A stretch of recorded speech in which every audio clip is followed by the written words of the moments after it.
Central African time. Now, the Botswana Central Bank says it will allow its Pula currency to depreciate by 2.76%. This is over the coming year.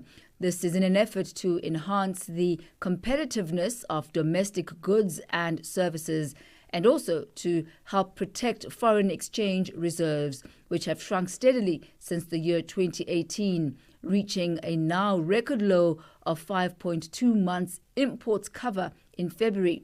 The Southern African country reviews its exchange rate twice a year, then adjusting it upwards or adjusting it downwards through a crawling band exchange rate regime under which the Pula is pegged. For more on this, we joined this afternoon by Obonye Galebotswe, a senior economics lecturer at the University of Botswana. A very good afternoon to you. Good to have you with us. Welcome to Africa in Business.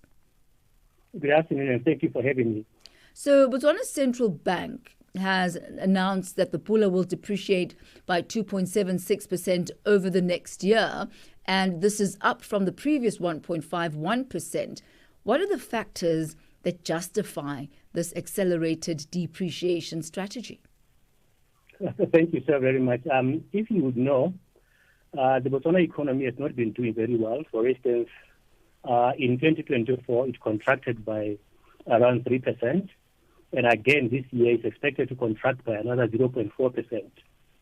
And then the second part is that if you look at the export staple, which is the diamond mining, it has not performed well for some time, and it's not expected to rebound anytime soon.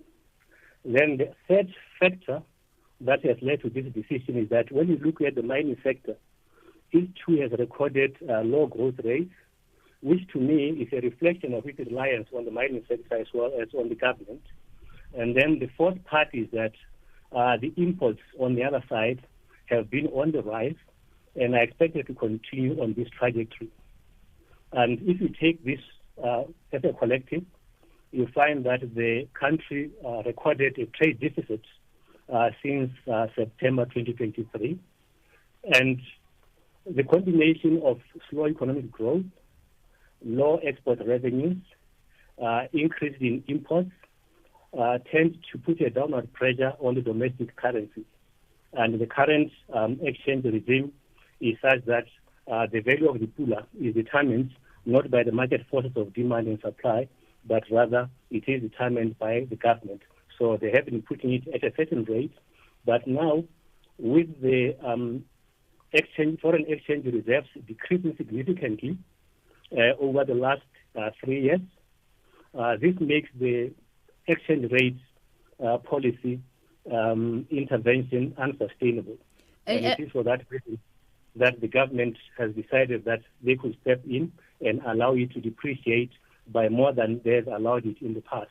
This is more, to me, in response to the downward pressure that has been exerted on the domestic currency. You mentioned the rise on import dependence, and what a weaker currency often leads to is higher import prices. Could this depreciation significantly drive inflation in the country and then, as a ripple effect, impact the cost of living for the ordinary citizen? Well, it can be denied that it is possible that it can have some inflationary effects on the economy, but that depends to a large extent on the extent to which the country is importing the goods that are consumed within the domestic economy. When we look at Botswana, the country pegs the Pula to a basket, including the South African rand. How does economic volatility in South Africa and perhaps, in fact, in other SADC economies impact this policy? Well, the Pula is pegged to both the South African rand and the SDR, which is special drawing rights of the IMF, and it is currently pegged at a 50%, which means that when the South African rand experiences some volatility, that volatility is moderated by the pegging of the Pula to the other currencies which are more stable. So in a way, we can say the volatility, yes, it affects us, but it is moderated by the influence of the other currencies to which the pula is pegged to, which in the main will be the ones against which the South African rand will be gyrating against. You mentioned a bit earlier on the country's reliance on diamonds, for example, and there has been a market downturn as far as diamonds are concerned. What other sectors hold the most promising potential for Botswana's economic diversification outside now the diamonds trade?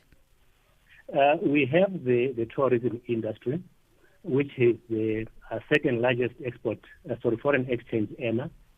We also have the agricultural sector, which for quite some time the beef industry had been at the pole position until the diamonds came in and then took over from the beef industry. We also have a bit of the copper and nickel. We also have salt and soda ash, which I think they hold some potential to diversification of the economy away from over-reliance on the diamond sector. But I can also mention that the agricultural sector too has got some potential, given that Botswana has got vast expanses of land which it can cultivate and produce some agricultural products in there. All right. We'll have to leave it at that for this afternoon, but thank you so much for that update, as well as just a global look at the economy of Botswana and where opportunities lie during this time. We thank you for your time, sir. Thank you so much for having me. Thank you. It's been a pleasure. He's a senior economics lecturer at the University of Botswana, Mr. Obonye Galebotswe. He takes us to exactly 4:30 Central African time as we turn our focus now to the markets desk, where Chanduko Legege is standing by with your latest market indicators.